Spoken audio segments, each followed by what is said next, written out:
Tar ചെയ്ത സ്ഥലമുണ്ട്. Tar ചെയ്ത വാഹനങ്ങൾക്ക് നാളെ 8 മണിക്ക് തുറന്നു കൊടുക്കുള്ളൂ. ടാർ ചെയ്ത സ്ഥലമാണ്. ഇതാണ് ടാർ ചെയ്ത അവസ്ഥ.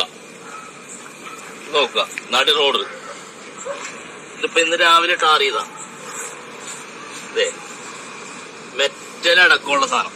ടാർ ചെയ്തല്ല, അവല് നനച്ചത്. ഇത് മെറ്റലടക്കമുള്ള ഇന്ന് ടാർ ചെയ്തത്. ഇതിൽ കൂടെയാണ് നാളെ ആയിരക്കണക്കിന് 10,000-കണക്കിന് ടിപ്പറും എല്ലാ സ്കൂളും എല്ലാ വാഹനങ്ങളും ഓടാറുള്ളത്.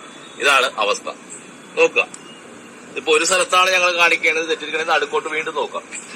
വെറുതെ ചെരുപ്പ് കൊണ്ട് കാണിച്ചു നോക്കി. ഇതണ്ട വകഞ്ഞു മാറ്റിയെടുക്കാം. ഇതാണ് അത്യാധുനിക നൂതന ടാറിങ്. കണ്ട, നൂതനമായ ടാറിങ്. ഇതൊക്കെ ഇതാണ് ഈ പാലത്തിന് അങ്ങേയറ്റം മുതൽ ഇങ്ങേയറ്റം വരെ ചെയ്തേക്കണത്. നിങ്ങളത് കാണുക. ഇതാ ഇവിടുന്ന് വടിച്ചു മാറ്റിയ കോൺക്രീറ്റോ അല്ലെങ്കിൽ താറിന്റെ അംശങ്ങളാണ് വെച്ചേക്കണത്. ഇതല്ല, ഇത് തന്നെ ഇട്ടാണ് ഇവിടെ ഇട്ട് മൂടിയേക്കണത്. ഇതിനാണ് ഈ 48 മണിക്കൂർ ഈ പാലം അടച്ചിട്ട് ജനങ്ങളെ വെറുതെ ദ്രോഹിച്ചത്. ഇത് കണ്ടോ, ഇതൊക്കെ വെറുതെ ചെരുപ്പോണ്ട് അവരെ ചെരുപ്പുണ്ട്. ഒന്ന് ക്ലോസ് പിടിച്ചേ.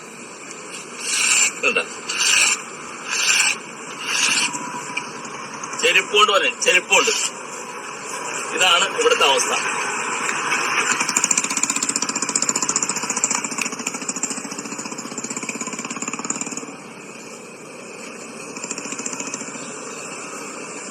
ഈ പാലമാണ് 48 മണിക്കൂർ അടച്ചിട്ടിട്ട് നാളെ രാവിലെ 8 മണിക്ക് തുറക്കുമെന്ന് സർക്കാർ പറയുന്ന പാലം.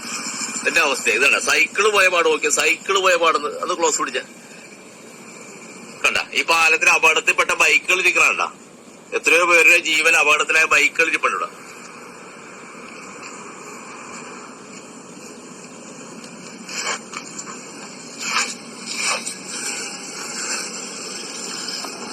നാളെ ഈ എംസാന്റ് വാരിക്കളഞ്ഞെന്ന് പറഞ്ഞ് പ്രശ്നം ഉണ്ടാവുമോ?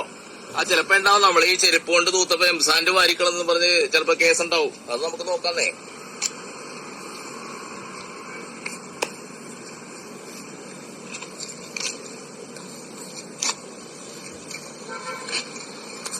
അതിനൂതനമായ സംവിധാനത്തിലൂടെ ശരിയാക്കും. അല്ലെങ്കിൽ എന്നൊക്കെ കോടതിയൊക്കെ തെറ്റിദ്ധരിപ്പിക്കുമ്പോൾ നിങ്ങൾ ജനപ്രതിനിധികളെ ഒന്നും ഓർക്കണം.